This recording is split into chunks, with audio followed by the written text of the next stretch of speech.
अस्सलाम वालेकुम दोस्तों, क्या हाल चाल है। उम्मीद करता हूँ सब भाई ठीक ठाक होंगे। तो दोस्तों, आज मैं आपको जावा के मतलब मालूमात फ़राहम करूँगा।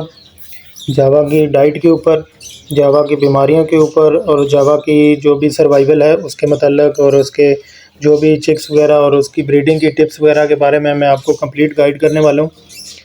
तो जावा स्पैरो को राइस बर्ड भी कहा जाता है। ये स्पैरो फैमिली से है, फिंच फैमिली से नहीं है। ये चिड़िया की वो एक नस्ल है। ये बाहर से आती है, ज़्यादातर इंडोनेशिया में और बाली में पाई जाती है। और इसको राइस बर्ड भी कहा जाता है क्योंकि ये चावल को बहुत ज़्यादा शौक से खाती है।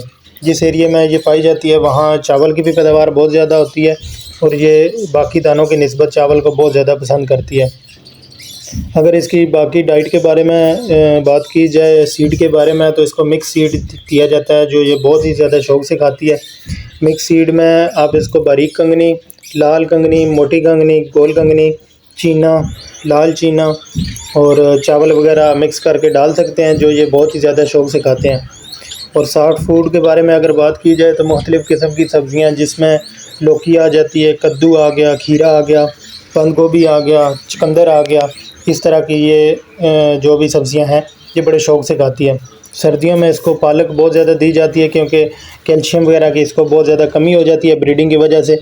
तो पालक गर्म भी होती है और कैल्शियम का भी एक सोर्स होता है, इस वजह से ये कैल्शियम इसको ज़्यादा चाहिए होती है, तो इस वजह से इसको पालक वगैरह दी जाती है।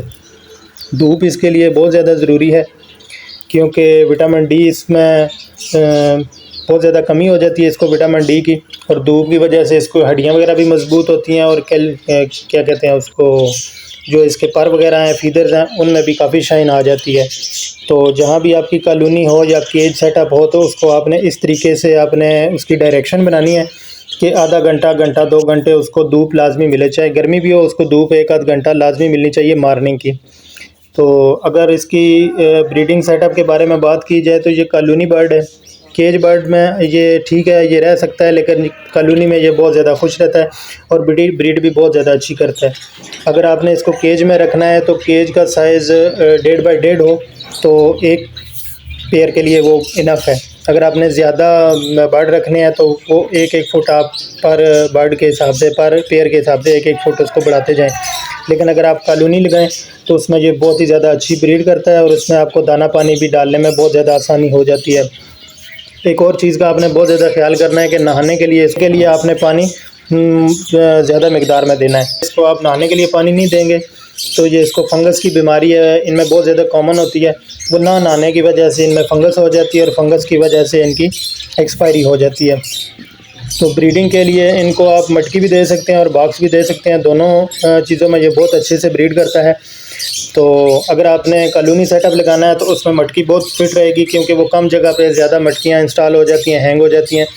तो वो 2, 4, 6, 7, 8 जितने आप सीज़न उसको आप यूज़ करना चाहें, वो मटकी को साल के बाद आप वॉश भी कर सकते हैं, साफ़ भी कर सकते हैं।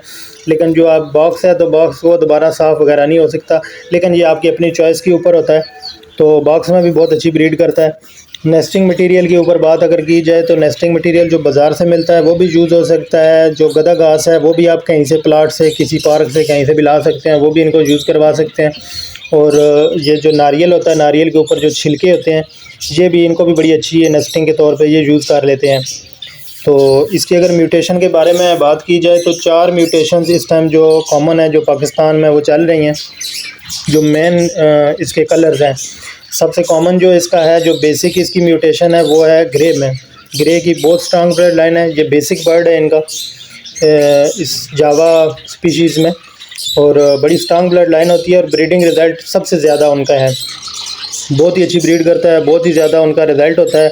8-8 बच्चे ये ग्रे जावा इजीली निकाल भी सकता है और उनको पाल भी सकता है। उसके बाद आ जाती है वाइट जावा। वाइट जावा बहुत ज़्यादा कॉमन है और बहुत ज़्यादा खूबसूरत है। तो इसका रेट भी बहुत अच्छा होता है और इसकी डिमांड भी बहुत अच्छी है। तो अगर वाइट जावा की बात की जाए तो इस टाइम 7 से 8 हज़ार रुपये का ब्रीडर पेयर इसका चल रहा है। और अगर ग्रे की बात की जाए तो वो 5,000, 5500, 4800 क्वालिटी के लिहाज से ये इसका अभी रेट चल रहा है। तो बेहतर यही है कि जो वाइट जावा है वो अपनी जो मार्केट है वो स्टेबल रखती है। अगर वाइट जावा लगाएं तो वो काफ़ी सूटेबल भी है और इसकी मार्केट भी काफ़ी मेंटेन है। ग्रे जावा काफ़ी रेट गिराती जाती रहती है। तो वाइट जावा के भी चिक्स की एवरेज बहुत अच्छी है, 6 से 8 बच्चे ये निकाल लेती है, लेकिन ग्रे की निस्बत जावा जो है वो कम बच्चे ही निकालती है, क्योंकि इसमें यही होता है किसी भी म्यूटेशन में चले जाएं, किसी भी ब्रीड में चले जाएं, किसी भी आप उसमें स्पीशीज़ में चले जाएं, जब वो जितनी ज़्यादा फैंसी होती जाती है इतनी ज़्यादा वो कमज़ोर ब्लड लाइन होती जाती है, उतनी ज़्यादा नाजुक होती जाती है।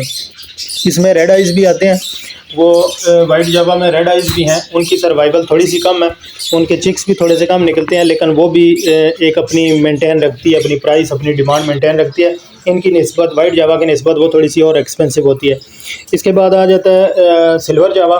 सिल्वर जावा भी बहुत अच्छी ब्लड लाइन है, जावा की वाइट जावा की तरह की है, इतनी कमज़ोर ब्लड लाइन नहीं है, अच्छी ब्लड लाइन है, उनकी एवरेज भी बहुत अच्छी है।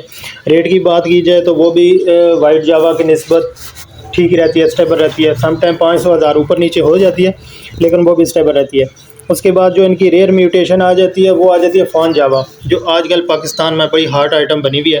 फान जावा का कलर भी बहुत अच्छा है और ये थोड़ी सी नाजुक ब्लड लाइन है, चिक्स की सर्वाइवल थोड़ी सी कम है, और रेट और डिमांड की अगर बात की जाए तो ये बहुत ज़्यादा है।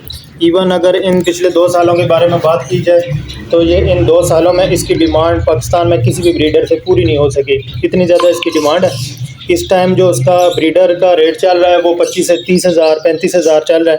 मुख्तलिफ लोगों का या मुख्तलिफ सेटअप का हर एक का अपना रेट होता है, क्योंकि क्वालिटी के ऊपर भी होता है।